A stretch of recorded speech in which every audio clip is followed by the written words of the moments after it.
Baie welkom by vanaand se program.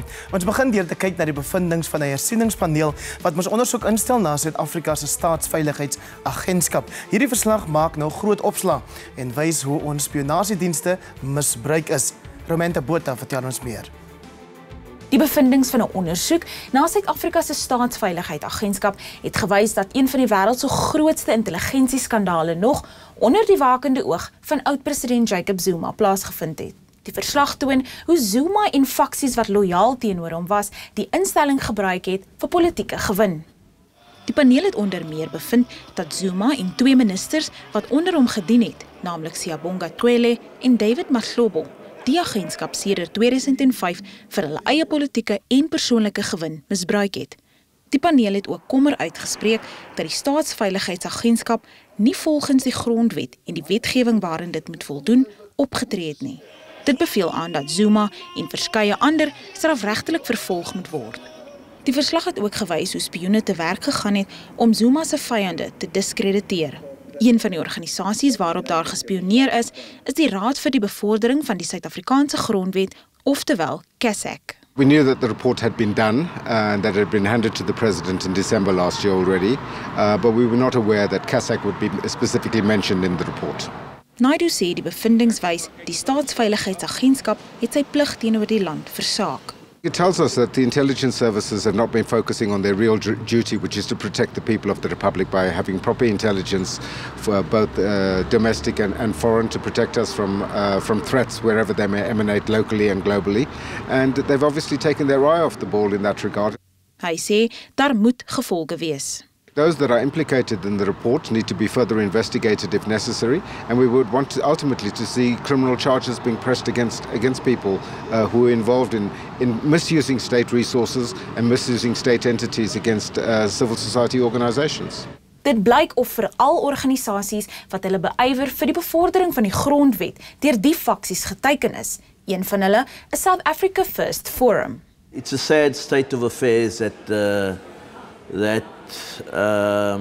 firstly an organisation that many of us come from, the ANC, and the government that some of us worked for, and it's a democratic government that we wanted, that could stoop so low to have the kind of surveillance that the apartheid authorities had over its own people. My views might not always be correct, but I need to protect the other person's right to have divergent views. And you can't have illegal means and use state resources to clamp down on people expressing views that are different to you. Hy sê die bevindings maak organisasies soos syne selfs meer vasberade om die grondwet te beskerm. My ateljeegas is kykNET se hoof van aktualiteit, Tim du Plessis. Tim, goeienaand. Sê net gou kortliks vir ons eers, waarom het 'n land 'n staatsveiligheidsagentskap nodig? Goeienaand, Heindrich. 'n Spionasiediens. Alle lande het nodig want jy het inligting nodig om te kan optree teen moontlike bedreigings by jou land. Die Amerikaners het die CIA wat hulle Central Intelligence Agency wat buitelandse inligting versamel en binnelands het hulle die FBI wat hulle die FBI gebruik. Die Britte het MI5 en MI6 dieselfde verdelings en so. Ja. So jy het nodig om inligting, intelligensie te kry wat die veiligheid van die staat en die voortbestaan van die staat en die welsyn van al hierdie mense bedreig. So die doel daarvan is nie om soos wat Jacob Zuma en sy trawante Siyabonga Twele en David Mahlobo gedoen het, deur die diens vir hulle eie politieke gewin aan te wend nie. Die diens is veronderstel om apolities te wees, dit moet die mense van Suid-Afrika dien. Maar nou ja, in die demokrasie gebeur dit, want daar's voorbeelde waar die CIA in Amerika die heersende die heersende party in die Withuis ter wille was en die president gedien het met inmenging in politieke kwessies in Latijns-Amerika in die 70s en 80er jare en so. So dit gebeur nie altyd so nie, maar dis die ideaal. So dis die ideaal, is die een kant en die werklikheid is iets anders. Daar is nou aandrang uit sekere kringe dat 'n vervolging moet volg op wat die verslag van Tim du Plessis en sy komitee vir ons. Wel, daar's 'n klomp organisasies, 'n paar politieke partye, onder andere die DA en Cope het nou gesê Jacob Zuma wat baie pertinent genoem word in Tim du Plessis se verslag, David Mahlobo, Siyabonga Twele en Arthur Fraser, hulle name is baie pertinent genoem in hierdie verslag. Hulle sê hulle moet vervolgings teen hulle ingestel. Die mense praat selfs van sulke drastiese goed soos hoogverraad. Maar nou ja, mense moet sien wat daarvan kom. Maar wat baie duidelik hier tevoorskyn kom, is dat soos wat Adrian Barson op News24 dit stel, dat Zuma en sy manne het hierdie agentskap gebruik as hulle personal army of spies. Wel, daar's berigte van sakke vol geld wat vir ministers gegee is. Ek dink minister Moslobo, oud-minister Moslobo is genoem daar. Sakke vol kontant is vir hulle gegee en so. Maar van die ergste goed wat uitgekom het wat nie almal meer bekend is nie. Hulle het geld van die Staatssekuriteitsagentskap, die spionasiediens, gebruik om 'n vakbond te stig in die Platinum-gordel hier in Noordwes om 'n teenvoeter te wees vir AMKU. Nou ja, dit is die taktiek van die ou regering. Die 80er jare het hulle die veiligheidspolisie se geheime fonds gebruik om 'n vakbond teen te stig wat teen Kossatu en die NUM moes opgaan met die naam van Uwusa, 'n Kata-gesinde vakbond. Ja. So, weet hulle daai selfde soort van goed gedoen.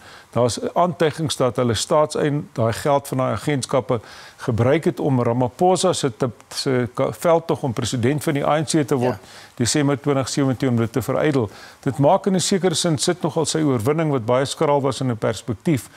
In 'n bepaalde perspektief as hulle nie so hard beklei het om hom nie daar te kry nie, sou hy dalk beter gedoen het. Ja, dan ons het geluister na Losse Naidu van Kasak daar in die insetsel. Dis 'n organisasie wat die grondwet bevorder. Ja. Sou daar enige regverdiging kon wees vir spionasie op 'n organisasie as die staat vermoed die word befonds deur vreemde karakters in die buiteland? Vreemde karakters maak nie saak nie, solank dit wettig is. As Kysek of hulle tot op Greenpeace gespioneer, op ander organisasies, Freedom, ek weet nie vir hulle Freedom Under Law nie, maar van hierdie organisasies, as hulle die wet oortree, daar's genoeg wette. Is genoeg landswette, as hulle die wet oortree, dan moet hulle vervolg word. Maar om hierdie tipe van goed te doen is net eenvoudig hoogs ongeruimd, onkonstitusioneel, skadelik vir die demokrasie. Maar van Zuma moet jy niks beter verwag. Die president Ramaphosa sê hy is rustig en hy glo hierdie is alles deel van 'n regryk aksie. Ja, kyk, sy groot tema is ons gaan deur die pyn van hierdie proses, die ons bedoel eintlik maar die ANC, want hierdie sit die party maar in die beskuldigde bank. Hierdie goed het op hulle wagbeurt gebeur. Ja. Baie van hulle het geweet hierdie goed is aan die gang, hulle het niks daaromtrent gedoen nie. Hulle het nie die vrae gevra in die NEC wat hulle moes gevra het nie. Maar nou ja, dit is inderdaad so, jy weet, jy moet om 'n wonde te laat genees moet hulle eers oopgesteek word. Maar as jy luister na wat Jacob Zuma en sy reaksie nou sê, dan lyk dit nie of daai wonde baie gou genees gaan word nie. Hy sê, hoorie, niemand het vir my gevra om iets te sê nie, en by the way, 2 van daai komiteelede of paneellede is in elk geval spioene van apartheid, en moenie krap in 'n ding as jy nie gereed is vir wat nog kan uitkom nie. Maar Zuma is 'n desperate man, Heindrich. Hy moet sy kaart speel as hy hom speel. Hy sit en dreig die hele tyd. Hy sê moenie 'n kan wurms oopmaak nie, daar kan skadelike gevolge wees. Ja. Hoekom speel hy nie sy kaart nie? Hoekom sê hy nie wie? Want daar's 7 lede daar. So 'n mengsel van akademici en voormalige amptenare, regsgeleerdes en so. Sê wie dit was, want nou is almal van hulle onder verdenking. Ek dink nie hy het die guts om te sê wie dit was nie, want hy weet hy gaan dit nie kan bewys nie. As hierdie ons Watergate soos wat Adrian Barson skryf op News24. Want Watergate was iets heeltemal anderster gewees as jy weet hierdie die vergelyking met hierdie ding is meer die misbruik van staatsgeld. In Watergate het hulle 'n komitee gehad, Committee to Re-elect the President, wat hulle geld gebruik het wat van die Republikeinse party en van Nixon se persoonlike bronne afgekom het om jy weet ondermyning te pleeg teen die Demokratiese party. Hierso staatshulpbronne gebruik, massiewe bedrae, miljarde is gebruik om Zuma te bevorder om die demokrasie te ondermyn. Baie dankie vir jou insitte. Jy gaan nie weg het, Tim. Net hierna gesels ons oor die ANC se besoek aan Venezuela. Bly asseblief net waar jy is.